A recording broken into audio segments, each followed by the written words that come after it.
সেই শয়তান হয়েছে, শয়তান হিসাবে বিতাড়িত হয়েছে। আর প্রত্যেকটা মুহূর্তে আপনি বলেন, আমাদের দেশে 90 থেকে 92% হচ্ছে মুসলমান। আমরাই চাইতে পারি না এই রাষ্ট্র ধর্ম ইসলাম হোক, ঠিক কিনা?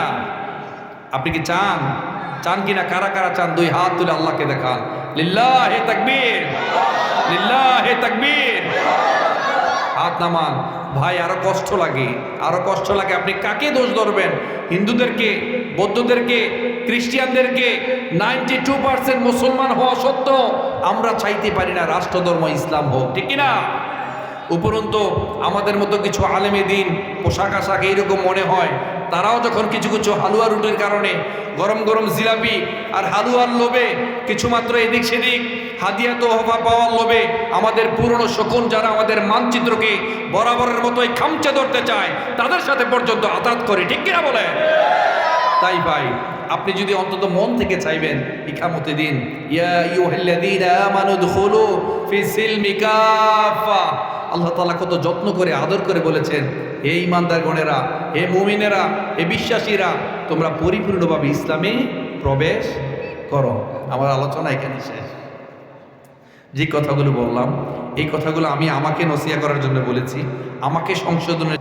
ভালো থাকে না মূলত ইসলামের শত্রুরা, ভালো থাকে না মূলত কোরআন হাদিস যাদের গাত্রদাহের কারণ, যারা এই তাফসীরুল কোরআনের প্রোগ্রাম পছন্দ করতে পারে না, তাদের কাছে ভালো লাগে না, ঠিক কিনা বলেন?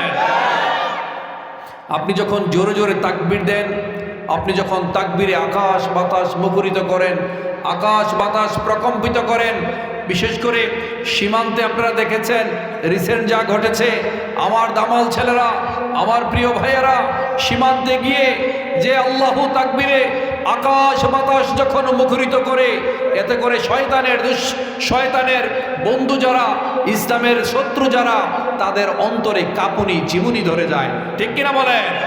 এই জন্য আপনি আকাশ বাতাস মুখরিত করবেন। লিল্লাহি তাকবীর, লিল্লাহি তাকবীর। ভাই আল্লাহ আমাদেরকে ভালো রাখেন।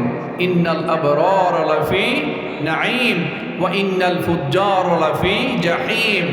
আল্লাহ আমাদেরকে পৃথিবীতে ভালো রাখেন। মাঝে মাঝে আমরা যখন আল্লাহ তাআলার, সবসময় তো আল্লাহর নেয়ামত দ্বারা আমরা আদিষ্ট হই, আল্লাহর নেয়ামতে আমরা, আল্লাহর মার্সি এবং ব্লেসিংসের ফলগু ধারায় আমরা সবসময় প্লাবিত হতে থাকি। তো আল্লাহ যখন আমাদেরকে শুকরিয়ার নেয়ামত দান করেন, তখন আমরা শুকরিয়া আদায় করি কার কাছে? একটু জোরে বলেন। আল্লাহর কাছে শুকরিয়া জ্ঞাপন করি। লা ইন শাকারতুম লা আযীদান্নাকুম ওয়া লা ইন কাফারতুম ইন্না আযাবি লাশাদীদ। আপনি যখন নিয়ামত পান, সেই নিয়ামত পেয়ে যখন শুকরিয়া জ্ঞাপন করেন from the core of your heart, আপনি যখন অন্তরের অন্তঃস্থল থেকে আল্লাহর প্রতি শুকরিয়া জ্ঞাপন করেন, কৃতজ্ঞতা প্রকাশ করেন, তখন নিয়ামত বাড়িয়ে দেন কে? জোরে বলেন কে? আসলে ভাই আমরা অনেকে অল্পতে তুষ্ট হতে পারি না। লোভী মানুষের পকেট কখনো ভরে না, লোভী মানুষ কখনো সুখী হতে পারে না। অল্পতে যে তুষ্ট নয়, সে কখনো পৃথিবীতে শান্তি পেতে পারে না। অন দ্য আদার হ্যান্ড, একজন শুকরগুজার মানুষ, যিনি আল্লাহ সবসময় কৃতজ্ঞ চিত্তে স্মরণ করেন, আল্লাহকে স্মরণ করেন, আল্লাহর প্রতি যিনি সবসময় শুকরগুজার থাকেন, বাহির থেকে নতুন করে তার আর কোনো ইনপুটের প্রয়োজন হয় না। আল্লাহ সুবহানাহু ওয়া তাআলা আমাদেরকে এমনভাবে তৈরি করেছেন, আপনি যদি শুকরিয়া আদায় করে, আপনি যদি বিশ্বাসের আলোকে পরিশ্রম করতে পারেন, আপনি যদি আপনার রক্তকে ঘাম হয়ে ঝরাতে পারেন, সেই নোনা পানিতে উৎপন্ন হবে সাফল্যের বীজ। আপনি শুধু শুকরিয়া জ্ঞাপন করবেন।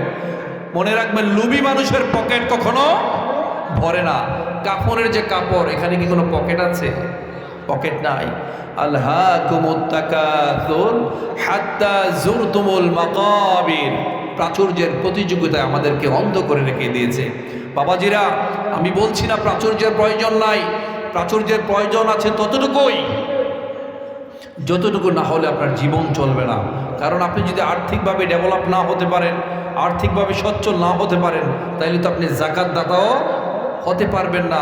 Those who are destitute people, those who are the marginalized group of people, যারা দিন এনে দিন খায়, হ্যান্ডস টু মাউথ, তাদের দিকে আপনি তাকাবেন কি করে? আপনি যদি আর্থিকভাবে সচেতন না হন, সচ্ছল না হন, তাহলে তাদের প্রতি আপনি তাকাতে পারবেন না। তাই আপনারও প্রাচুর্যের প্রয়োজন আছে। বাট মনে রাখবেন, how much land does need a man, একটা মানুষের কতটুকু সম্পদের প্রয়োজন। সম্পদ ততটুকুই দরকার একজন মানুষ মরার পর যতটুকু জায়গা দরকার অতটুকুই মূলত আপনার সম্পদ।